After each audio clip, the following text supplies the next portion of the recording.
Distribuição Europa Filmes do Brasil. Versão brasileira Lipsim, São Paulo. História das religiões. Confucionismo e Taoísmo.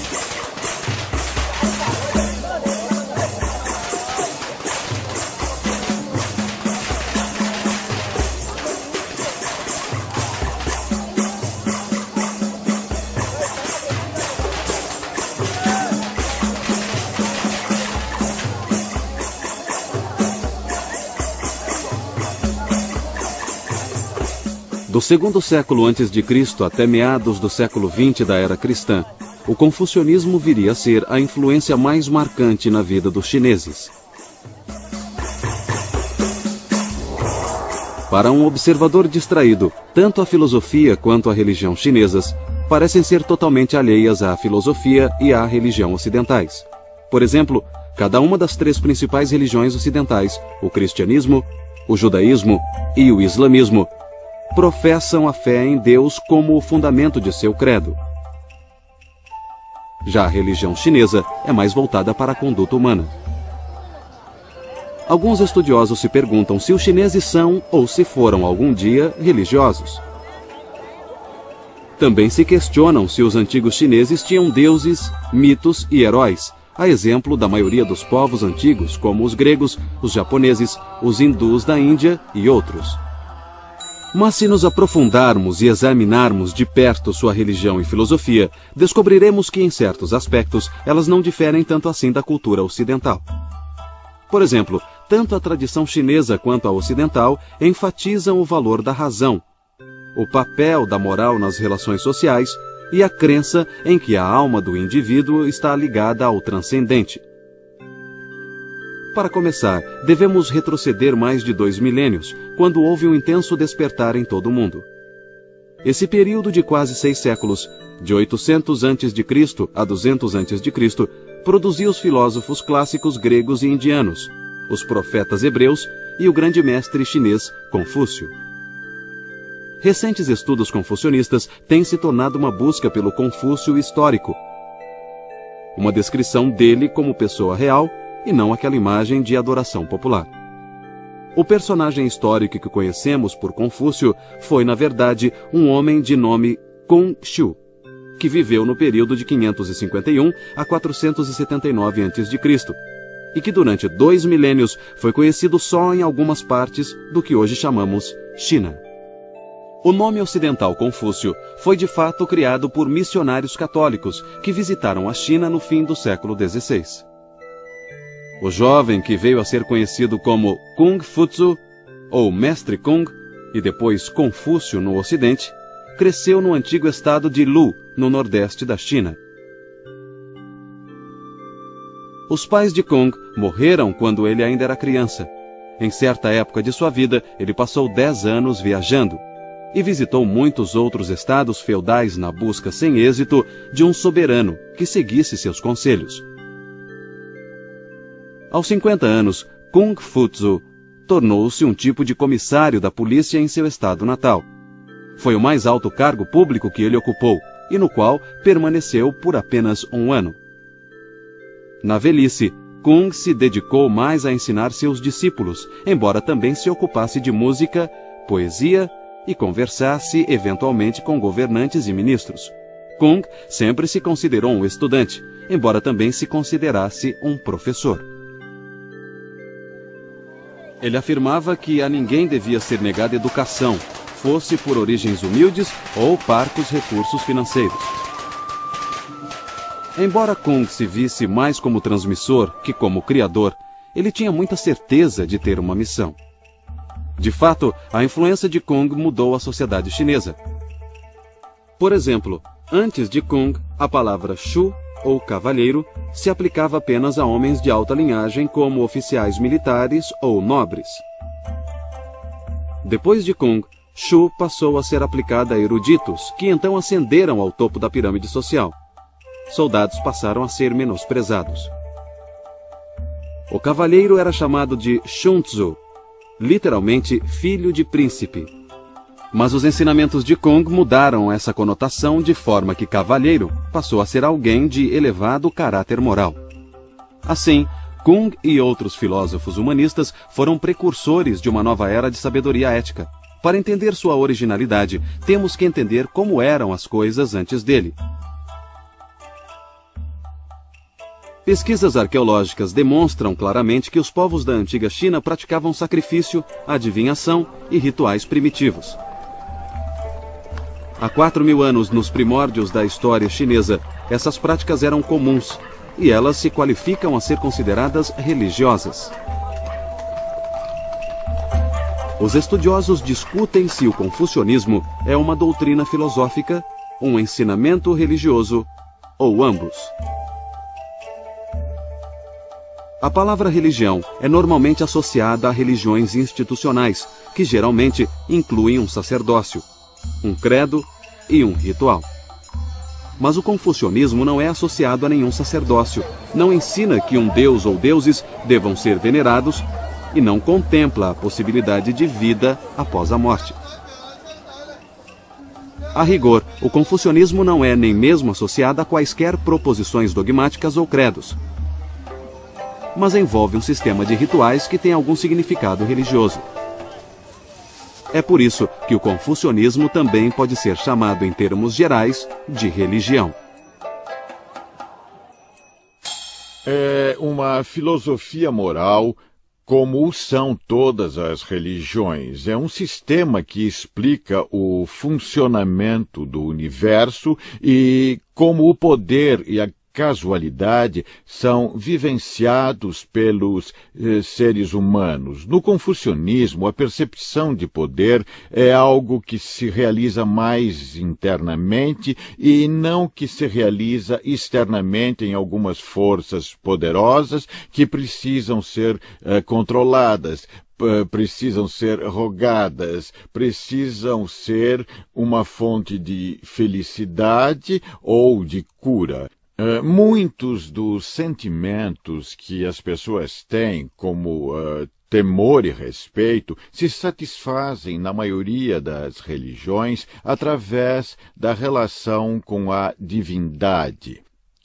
No confucionismo, essas experiências emocionais se realizam nas relações humanas. A principal obra sobre Confúcio, intitulada Os Analectos, oferece uma análise mais profunda da própria autoconsciência de Kung. Demonstra seu apreço por rituais e pela virtude e sobriedade decorrentes deles. A personalidade de Kung tinha claramente uma faceta religiosa, com um profundo respeito pela vontade divina. Os Analectos são um registro das conversas de Kung com discípulos e também a melhor fonte para aprender seus ensinamentos.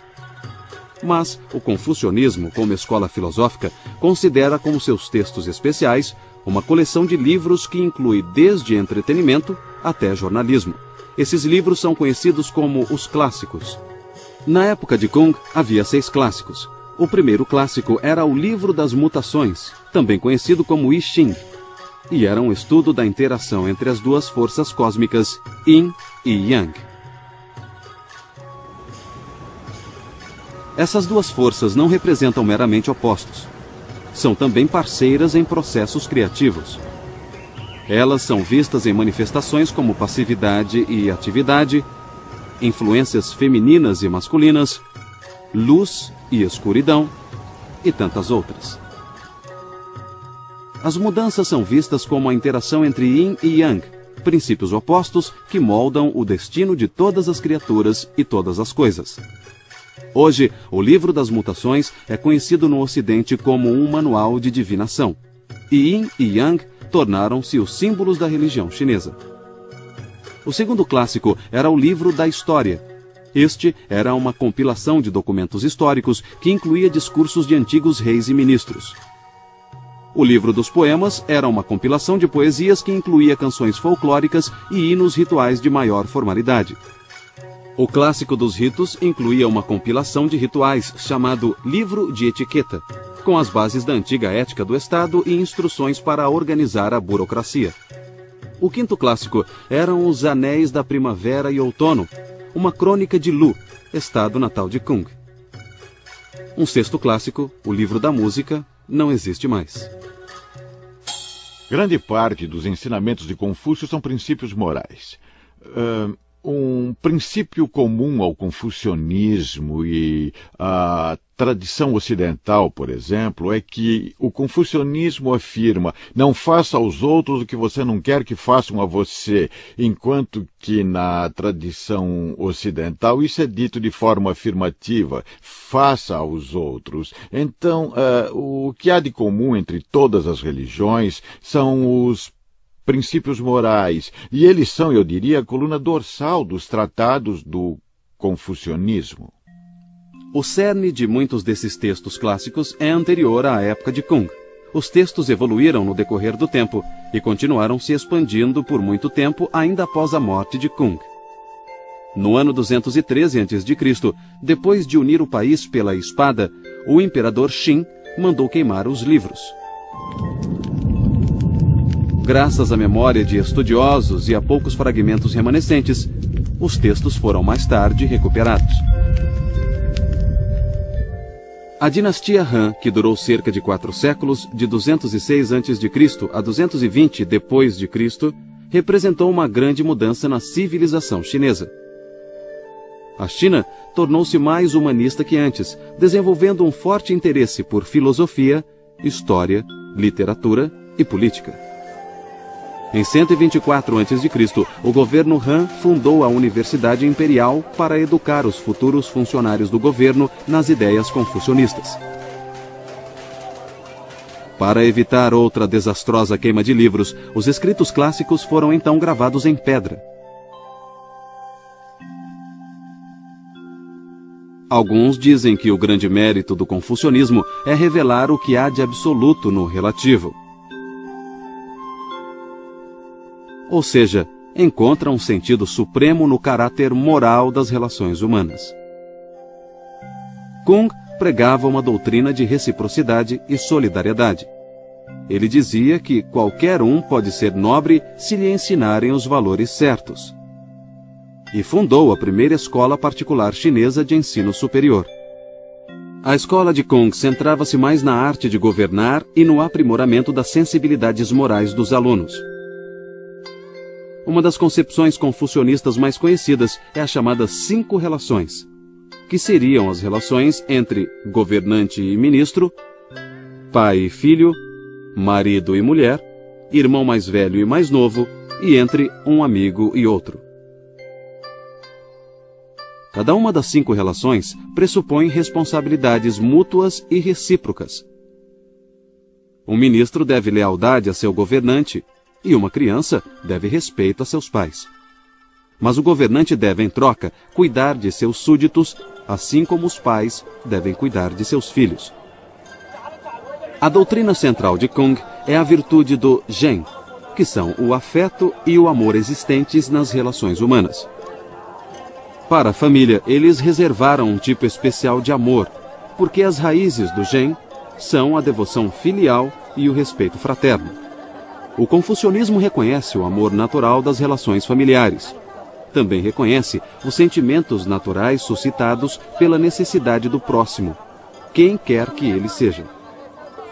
Para o seguidor de Confúcio, o amor dos pais pelos filhos também se estende aos filhos de outras pessoas.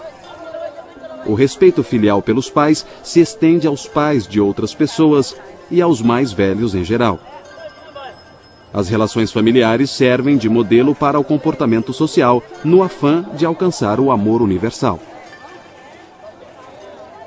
As pessoas devem respeitar os idosos, tanto os de sua família quanto os das famílias dos outros. Devemos ser bondosos não só para com as nossas crianças e adolescentes, mas para com as de outras famílias também. Esses preceitos são a fonte de união e solidariedade na cultura chinesa. Mas o confucionismo é mais do que um manual de bom comportamento. Também estabelece certos rituais, inclusive rituais religiosos. O confucionismo foi até mesmo chamado de religião ritual ou Li Jiao. O culto ancestral dos chineses era cercado de rituais como a veneração ao céu, o Senhor Supremo. Kung Futsu Pregava que era extremamente importante termos correta disposição interior ao nos engajarmos num ritual social ou religioso. Senão, as boas maneiras iriam se tornar mero formalismo ou hipocrisia. O confucionismo requer moralidade racional e um tipo de virtude que produz relações harmônicas e responsáveis com outros seres humanos. Na tradição confucionista, as maiores virtudes são a harmonia alcançada pelo relacionamento harmônico com os outros, o menosprezar de confrontos e conflitos e a prática de modos de vida que conduzam à harmonia entre os seres humanos. Enfim, a harmonia é uma das principais virtudes. Outra virtude importante é a benevolência. Kuhn negava ser um revolucionário. Ele até mesmo atribuía as próprias ideias aos antigos. Ele causou pouco impacto enquanto viveu. E morreu na obscuridade com cerca de 72 anos, em 479 a.C. Kuhn estava convencido de que sua vida fora um fracasso e que seus ensinamentos seriam logo esquecidos. Observando essas tradições religiosas a partir da visão de um antropólogo, a gente se pergunta o que significam essas tradições no que se refere ao comportamento humano. Hoje, os chineses não são conscientes ou mesmo oficialmente confucionistas. No entanto, grande parte dos seus sentimentos e desejos, assim como o seu senso de dever, é governada por seu passado. Então, muitos permanecem dentro da tradição confucionista, independentemente de acreditar nela ou não. Mas o confucionismo ainda é relevante? Se entendemos o confucionismo como uma ideologia passadista voltada para o estudo estéril de textos, com uma rígida hierarquia social, em que pais sempre reprimem filhos, homens comandam as mulheres e o passado impera sobre o futuro, então o confucionismo perde relevância no mundo moderno. Mas se vemos o confucionismo como uma forte declaração de que toda pessoa é preciosa, de que a grandeza moral é possível, de que as relações sociais são baseadas em valores éticos e o eu permanece sempre aberto ao transcendente, então o confucionismo pode ser a base de uma verdadeira concepção de dignidade, liberdade e igualdade.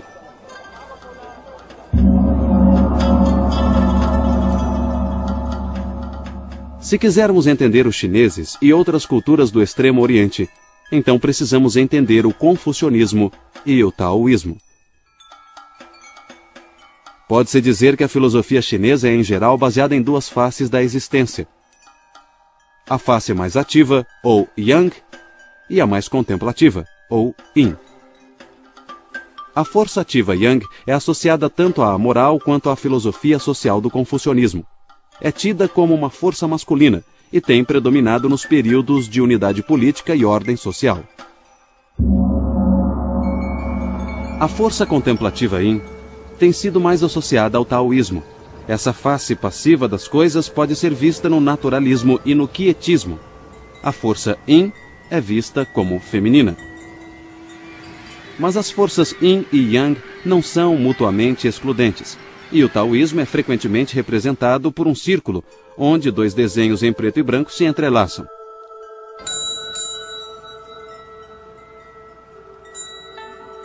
O taoísmo é ao mesmo tempo uma filosofia e uma religião, e às vezes essas duas formas de taoísmo são muito diferentes. O problema é intensificado pelo fato de que todas as escolas de filosofia e religião chinesas usam a palavra Tao, que significa o caminho.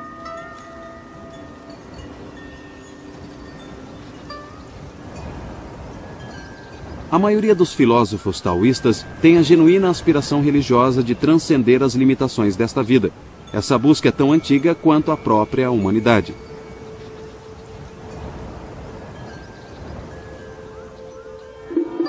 Os filósofos taoístas também se isolaram do mundo mas não tanto para escapar ao que há de ruim na vida terrena.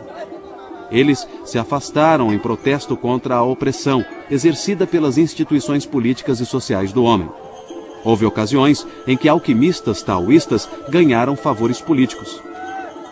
Em outros casos, mestres taoístas enfrentaram batalhas políticas tanto contra confucionistas quanto budistas. Mas a maioria tem preferido se manter anônima e reclusa e tem mantido sua crença envolta em mistério. Durante boa parte de sua história, o taoísmo tem sido praticado sob um manto de segredo. A princípio, uma filosofia de reclusos tornou-se uma religião, cujos seguidores têm geralmente buscado o anonimato. Muitos ensinamentos taoístas são formulados através de enigmas, e os seguidores desse círculo esotérico geralmente só revelam seus segredos aos iniciados. Esse manto de segredo só foi retirado recentemente.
A filosofia taoísta clássica está contida em dois textos principais. Um é o Lao Tse, e tem o mesmo nome do seu autor, e o outro é o Chuang Tzu, também homônimo de seu autor.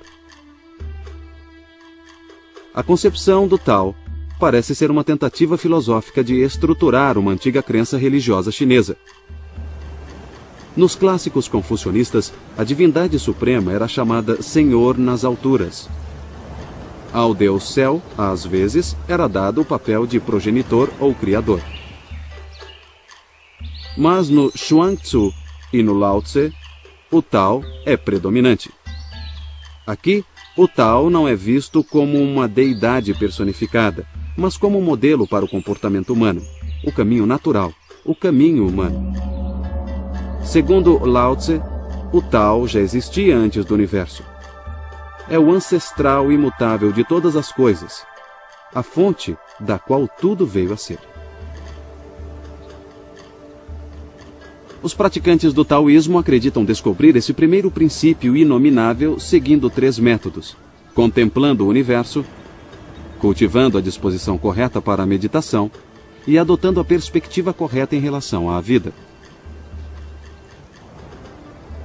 No taoísmo, essa visão correta é expressa pelo termo Wu Wei, que significa literalmente inação.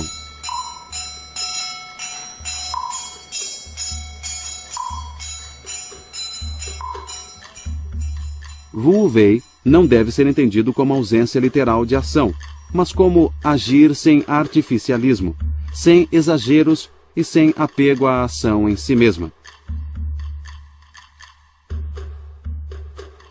A parte prática do Lao Tse, então, é viver de acordo com o caminho. Um caminho de naturalidade, simplicidade e até mesmo fraqueza. Entretanto, a doutrina da inação ensina a sobrevivência. Nos ensina a manter a própria integridade em tempos de desordem. Esta talvez seja a lição prática mais importante da filosofia taoísta, e foi de grande importância na evolução da religião taoísta.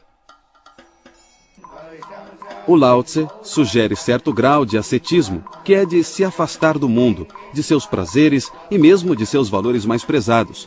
Os que buscam o conhecimento do Tao devem purificar sentidos e paixões, que distorcem nossa verdadeira percepção da realidade. A civilização, então, seria um afastamento do Tao. A filosofia taoísta instrui seus discípulos a buscarem harmonia apenas e tão somente com a natureza. Isso é bem diferente de buscar as virtudes confucionistas de humanidade e retidão. Quando temos conflitos, quando agimos contra alguma coisa, ocorre o que chamamos de desarmonia. Por exemplo, considere um curso de água fluindo da montanha em direção ao mar. Se você colocar nele uma folha, a folha seguirá o fluxo, não haverá conflito. Isso é harmonia. Mas se você tenta fazer a folha voltar, subir a corrente das águas e você a puxar com um barbante ou assoprá-la com a boca, você estará aplicando uma força externa. Isso gera conflito. Você está indo contra a natureza, contra o caminho. Assim, seguir sua própria natureza é seguir o caminho. E isso é harmonia. Para alguns observadores, os ensinamentos políticos do Lao Tse invocam uma volta à natureza tipicamente romântica, mas já se disse que esses mesmos ensinamentos apoiavam autoridades políticas despóticas. Na localidade conhecida como Ma Wang Toi, foi encontrada uma cópia do Lao Tse manuscrita em seda. Datando do século II a.C., esses são os manuscritos do Lao Tse mais antigos de que se tem conhecimento. Outro texto fundamental ao taoísmo, chamado Chuang Tzu, é semelhante ao manuscrito do Lao Tse em dois sentidos. Primeiro, ele diz que o Tao é o princípio central que governa o universo. Segundo, mostra uma total e constante aversão à política. O Chuang Tzu parece uma compilação de ensaios em que há abundância de parábolas, alegorias, paradoxos e imagens fantasiosas. O manuscrito do Chuang Tzu faz uma ardente defesa da liberdade espiritual. Não tanto liberdade em relação a convenções sociais e restrições, mas em relação a limitações mentais. Conclama as pessoas a transcenderem interesses pessoais e preconceitos e prega que a liberdade só pode ser obtida na natureza em si, no Tao. O objetivo central do Chuang Tzu é encontrar a felicidade absoluta. Seu autor acredita que, para tanto, precisamos transcender nosso eu para alcançar a perfeita união com o Tao. Essa unificação implica um nível de conhecimento superior, um tipo de sabedoria que está além de todas as distinções entre as coisas, inclusive a vida e morte. Tal discernimento pode ser chamado de conhecimento místico, porque não pode ser obtido pelos meios costumeiros. Paradoxalmente, vem apenas quando esquecemos o conhecimento de tudo, sobretudo o conhecimento do eu. O Chuang Tzu advoga o sentar e esquecer, ou Zhuowang. Também menciona um jejum mental em que o adepto esvazia os sentidos e a mente. Se estudarmos toda a ciência atual, jamais seremos capazes de superar o mundo material e sempre temos alguns enigmas a decifrar e depois mais enigmas a decifrar. Portanto, mesmo se estudarmos a ciência durante milhares de anos, ainda não entenderemos o universo. Mas se você visualizar todo o cosmo a partir da antiga sabedoria da China ou da Índia, você saberá o que se passa, verá que tudo é vazio. É o Tao. É o Tao, é a suprema consciência. A religião taoísta, de certa forma, vem de quando se praticava divinação e leitura de oráculo com ossos. Os sacerdotes taoístas são herdeiros de uma sociedade em que adivinhos e xamãs eram reverenciados por sua habilidade de se comunicar com o mundo espiritual. O mundo do Senhor nas alturas e outros deuses e espíritos. Acreditava-se que os antigos xamãs eram capazes de trazer chuva à terra seca e curar os doentes. A fraqueza humana e as doenças eram associadas ao pecado, ou seja, as coisas que ofendem tanto a consciência quanto a divindade. Os religiosos taoístas também associavam a cura à confissão desses pecados e à busca do perdão e do auxílio dos poderes superiores. Ainda assim, os taoístas sempre deram muita atenção à fisiologia e à farmacologia. E isso trouxe muitas contribuições à medicina chinesa.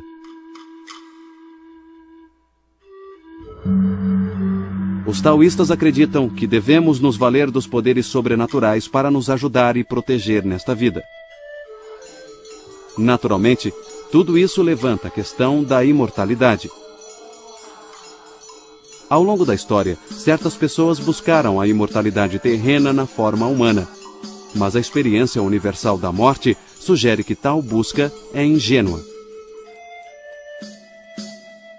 A longevidade real é sua mente continuar viva após a sua morte física. Acho que essa é a melhor forma de explicar a vida após a morte. Se você realiza alguma prática espiritual com diligência e regularidade, então sua mente ainda pode permanecer viva depois que seu corpo físico morrer. Bem como todos dizem, a morte é o fim de uma coisa, mas é o começo de outra. A morte ocorre para o nosso corpo quando morremos, e nada funciona. Isso é o começo do mundo, o começo da nossa desintegração. Nosso corpo se transforma em outra coisa. Vamos pensar no que acontece com nossa mente. Toda noite nós dormimos. Para onde nossa mente vai? Nunca pensamos nisso, nem nos preocupamos com isso. Mas automaticamente, no dia seguinte, acordamos pela manhã. Então, ao morrermos, como sabemos que não fomos para outro lugar? Só não voltamos para contar. Isso não é o fim. É o fim do nosso corpo. Mas não é o fim no conceito de eternidade. À medida que evoluiu, o taoísmo religioso se firmou como uma religião redentora. Embora ensine aos fiéis como viver vidas saudáveis, também procura guiá-los através desta vida transitória para uma eternidade feliz. Essa visão é muito diferente do confucionismo, cuja intenção é aperfeiçoar as condições morais nesta vida. Os taoístas hoje falam de imortais sagrados que ascenderam às regiões celestiais. Eles falavam de imortais terrenos que habitavam as florestas e montanhas sagradas e acreditavam que alguns seres humanos pareciam morrer, mas na verdade deixavam o corpo e ascendiam somente em espírito. Como os taoístas acreditam que homens e mulheres podem se tornar imortais, eles conduziam experimentos alquímicos, descritos como uma tentativa de roubar o segredo do céu e da terra. Em outras palavras, os taoístas acreditavam que a alquimia podia extrair da natureza o mistério da vida.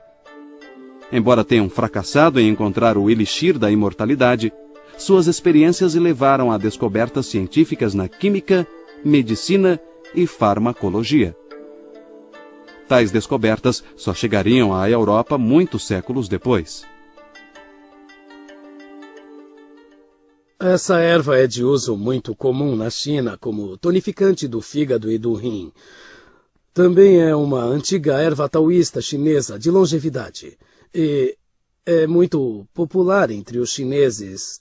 Também na cozinha. Ela é chamada de gokizi.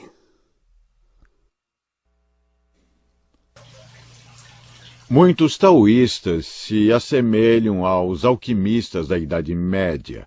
Eles acreditavam que pela manipulação de substâncias era possível aumentar a saúde do homem a ponto de permitir que a pessoa se tornasse imortal. Alguns imperadores chineses usaram sacerdotes taoístas para aumentar sua longevidade. Então, essas práticas passaram a ser vistas como práticas taoístas porque eram realizadas por adeptos do taoísmo. O milagre da alquimia, por assim dizer, seria transformar aquilo que é comum e encontrar alguma coisa que é vista como incomum ou como extraordinário. Isso é alquimia. Ou seja, qualquer coisa fora do comum viria do que é comum. Você torna o comum extraordinário, você torna diferente. Portanto, nesse sentido, tudo que vem da natureza contém o processo alquímico. Você vê as coisas crescerem, você põe uma semente no chão, no solo, e você fornece a ela o terreno certo, a temperatura certa, a umidade certa, e ela crescerá. Isso é alquimia. A alquimia acontece, na verdade, diariamente em nossa vida. Nós só não sabemos reconhecê-la.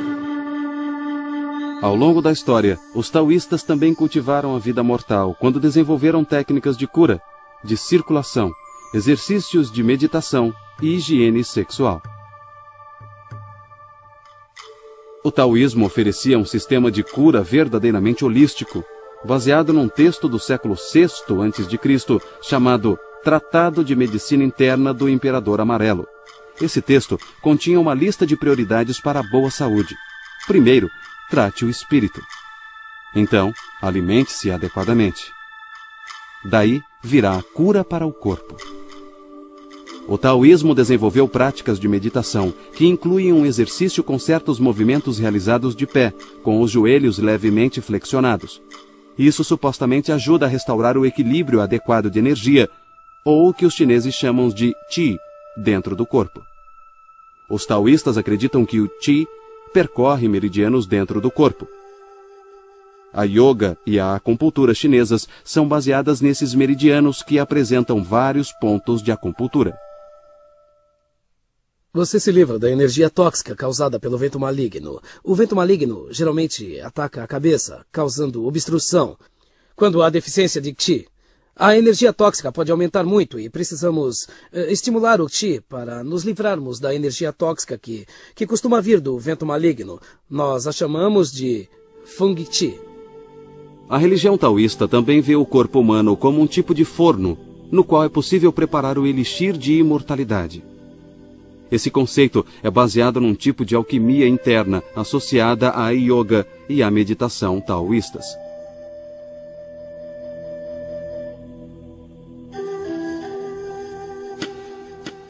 Segundo a teoria que fundamenta esses métodos, o corpo humano é dividido em 3 áreas chamadas campos sinabrinos: cabeça, tórax e abdômen.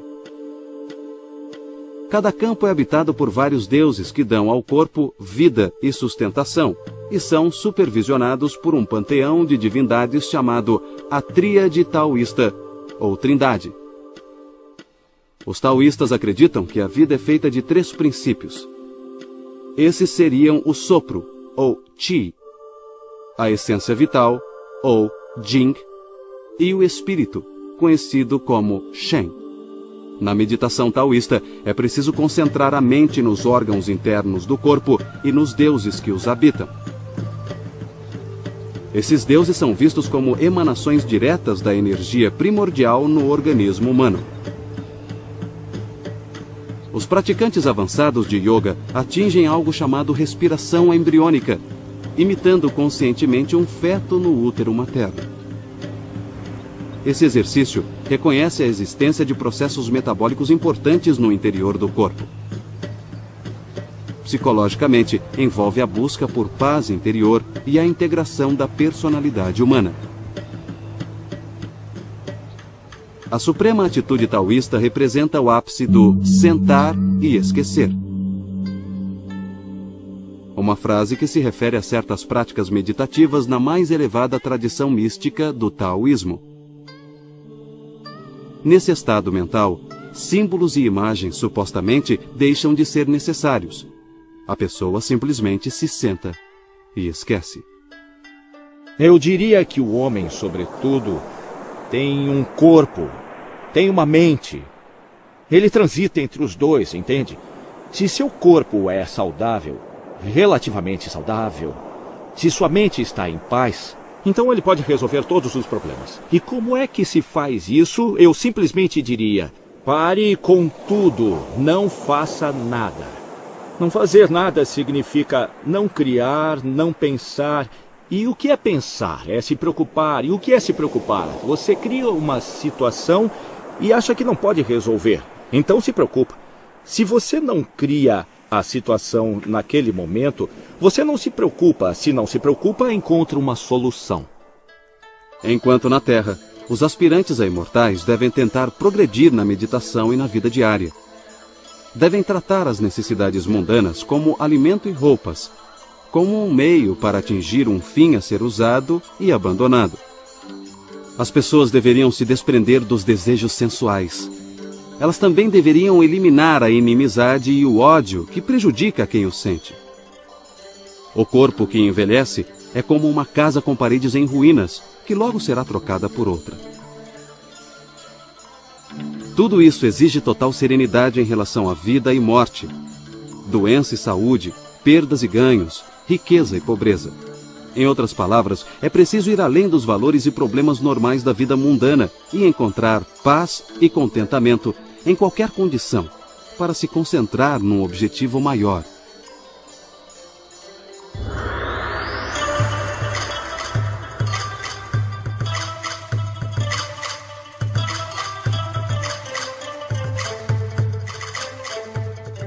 Alguns estudiosos dizem que a filosofia e a religião taoístas exaltam as características femininas mais do que o confucionismo. Uma análise do Lao Tse dá razão a essa tese. Refere-se ao Tao como a mãe de todas as coisas. E parece favorecer as imagens suaves, femininas na essência, como a água, os vales e o vazio. Implicitamente, o Lao Tse reconhece o Tao como a mãe do mundo. Para os confucionistas, o Tao se refere ao princípio fundamental da filosofia moral. Mas quando discutimos o significado do Tao nos escritos de Lao Tse e de Chuang Tzu, nós nos referimos ao Tao universal, o caminho que a tudo inclui. Embora essa ainda seja uma conotação essencialmente filosófica da palavra Tao, ela também tem uma dimensão religiosa. O taoísmo filosófico foi uma dentre muitas fontes que convergiram para criar o taoísmo religioso. Outra fonte foi a escola Yin e Yang, que buscava compreender a ordem natural em termos de duas forças complementares, ainda que antitéticas ou opostas. Uma terceira fonte foi a escola dos 5 elementos ou agentes, que afirmava que 5 substâncias físicas, metal, madeira, água, fogo e terra, representariam forças cósmicas. Tanto a escola Yin e Yang quanto a escola dos 5 elementos ajudaram os chineses em seus esforços iniciais para entender o universo. Essas ideias penetraram as filosofias taoísta e confucionista, mas se tornaram ainda mais marcantes na religião taoísta. Os sacerdotes taoístas obtêm licença para realizar os rituais de cada tradição específica. Eles também realizam muitos outros rituais em festivais durante todo o ano. Os rituais mais conhecidos são aqueles voltados ao Ano Novo Lunar, celebrados com dragões dançarinos e fogos para afugentar demônios.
A religião taoísta evoluiu de maneiras diferentes em diferentes regiões geográficas, mas sua mensagem central permaneceu forte e constante durante milhares de anos.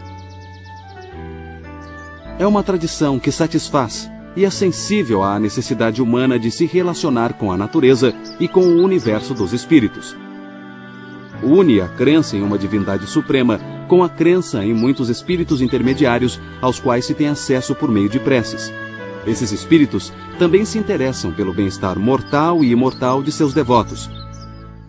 O taoísmo oferece a seus adeptos a possibilidade de se comunicar com os deuses. Eles podem até mesmo se tornar deuses, seja durante um breve êxtase neste mundo, seja no além. O taoísmo defende a experiência mística e encoraja uma vida de retidão moral. Oferece consolo no sofrimento e esperança de realização ao considerar e tentar melhorar as condições deste mundo. Por tudo isso, o taoísmo continua a satisfazer gerações de seguidores. E tem tudo para continuar assim por muitas gerações que estão por vir.